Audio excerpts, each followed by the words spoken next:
may warrant of arrest daw. Oo. Kasi- Lahat verbal, lahat Kasi ang verbal. warrant of arrest kasi, sa pagkakaalam ko lang I'm not claiming that I'm an expert in international law. Mm. Sa pagkakaalam ko, pag international documents, dadaan dapat sa DFA. Para i-document. Kasi, baka peke ito. Yeah. Di ba? Kasi ang pinag-uusapan dito, liberty ng tao eh. Baka peke. Yeah. Pangalawa, I'm sure ang pinakita nila is scanned copy email lang, hindi original. Anong may nagbabasa sa loob ng eroplano ng Cathay Pacific, mga kababayan. Attorney Mark. Ang pangalan niya si National State Prosecutor Fadulion. Siya May yung, binabasa siya kay Pangulong Duterte na kine-question ni Pangulong Duterte.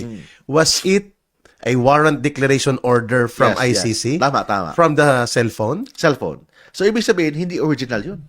Hindi original. So, correct ang pag-question ni Pangulong Duterte. Paano natin Na-authentic yan. Na-authentic yan. So, ang normal na gagawin doon, ipa-annotate pa or pa-authenticate pa sa DFA.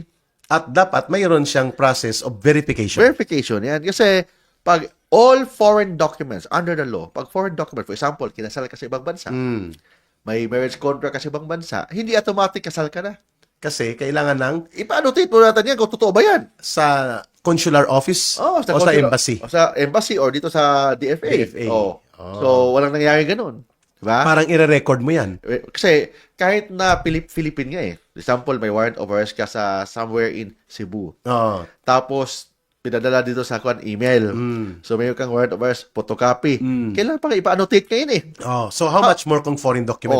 Almost more kung foreign documents. Attorney Mark, gusto natin ito i-sinsinin namin, no? Italansan natin ni Attorney Mark. You were saying that everything that happened on March 11, mga kababayan, sabi ni Attorney Mark, illegal. Bogus ang naglabas ng warrant of arrest. Pangatlo, hindi sinunod ang mga garantiya sa saligang batas at pati na, Attorney Mark, may binabanggit ako, nabasa ko na mukhang gusto kong kuhanan ng opinion mo. Even kung ito ay ICC issued arrest order, hindi pwedeng ibaliwala ang International Convention on the Protection of Civil and Political Rights of a person. But i-compare natin to kay Eric. Yes. Okay. We are talking here kasi international law pinag-usapan natin. Okay, go. International relation. Si President Vladimir Putin, may warrant of arrest sa ICC. Yes. But hindi ma-implement kasi walang jurisdiction ang ICC sa Russia. Kasi hindi sila member ng ICC. Yes. Second, yung sa Prime Minister naman na Israel, si Prime Minister Benjamin Netanyahu. Yes. So, by warrant of arrest, hindi din ma-implement kasi walang jurisdiction ang ICC sa Israel. Ang sa Pilipinas,